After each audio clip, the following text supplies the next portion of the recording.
I'm going to try to phrase this delicately because I'm disagreeing with you on this one. Okay. I listened to watch the video with you and Vish, and I love your videos, and he's terrific. And I'm going to paraphrase, but as what you said, I thought was that Jimmy has a high ankle sprain. You know, he needs to play even though he has a high ankle sprain. Mahomes played last season with a high ankle sprain, and he needs to play. I love you. I admire you. I disagree with that, and I will say why I disagree, and then you can crush me if you'd like. I had a lot of experience covering professional sports, and I learned over time there are certain do's and don'ts, and I learned you never question an injury, and I'll tell you why. You're not in that player's body. You don't know how it feels to that player. So to say, now Jimmy may very well play. This is Tuesday. We'll probably find out maybe tomorrow, Wednesday. But to say he should play, maybe his ankle is hurting him so much that he couldn't play effectively or he couldn't protect himself. I am in no position to question an athlete who says he's hurt. And maybe when I was younger, I did. But then I realized the wisdom was to give someone the benefit of the doubt. Plus, they deal with trainers and doctors. I'm not there with them. I'm not a doctor. I'm not a trainer. And although in my career, I could be critical and hard on athletes and coaches, in this case, I learned not to be. I learned to take them at their word as opposed to asking them to go out and risk something that was unfair. So why don't you say how you feel about it? I think you're absolutely right. And here's the thing. If Jimmy Garoppolo doesn't play this weekend, I'm not going to be like, well, he's a bum. He has no pain tolerance. I'm going to say, wow, this is more serious than I realized. I'm not questioning Jimmy. What I'm saying is it's a high ankle sprain. If the issue is pain, he needs to seriously consider playing through that. If the issue is it could get worse, don't play. If you could make the issue worse by playing, you absolutely don't play. But if it's a question of it really hurts, I'm not as mobile, I'm not 100%.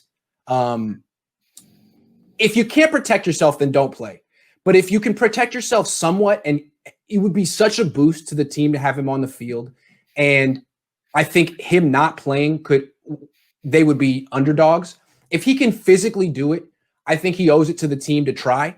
He did it against the Jets. He played for a half with this. I know it got worse, but if it's physically possible, I think he needs to do it.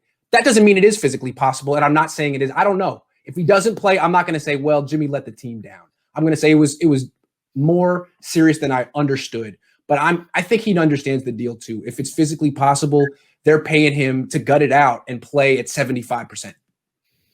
Okay. So I think what we've done is we've narrowed the conversation to pain. Yes, it's about pain. If it's about, it could get worse. It could be a future issue. Do not play. Do not play. Absolutely not. Wouldn't be okay. fair. I still disagree with you. I feel I'm not in his body. I don't know what the pain feels like to him. I know what pain feels like. And if you tell me, you know, Lowell, you could go out and play, but you will have pain. And I say, this pain makes me want to vomit. This pain is really hard. I'd love to play, but I can't overcome the pain. I would never argue with him. And I that's how I feel. And again, if he says the pain is too much for me, my attitude is, I believe you. I don't have a negative opinion of you. Fair enough. I think what I want to say is go ahead. Disagree on that. Okay, I want to make one more point.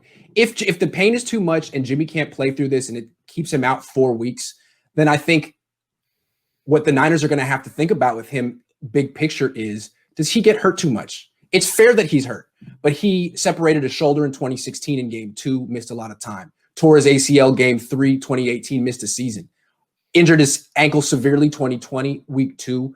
One thing with a quarterback, you have to be durable and tough because you get hit a lot and you don't hit back. You get hit 10 times a game and you have to pop up. Brett Favre went a decade without missing a game. And if you're the kind of guy who misses 4 or 5 games a season, then you're not a starting quarterback. no matter how talented you are. So if he doesn't play against the Miami Dolphins, it doesn't mean that he's not a starting quarterback. But big picture, I think we need to start looking at his durability and how often he gets himself hurt. You raise a fair point, and I agree with that point.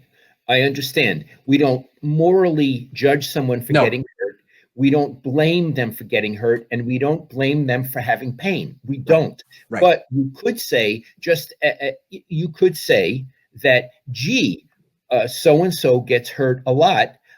Maybe we need to reevaluate this quarterback. He's very good when he plays, but he doesn't play quite enough for the team. That's an absolutely fair criterion. I agree with you on that. Well, thank you so much, Dad, for rephrasing this topic in a more professional way. Thank you.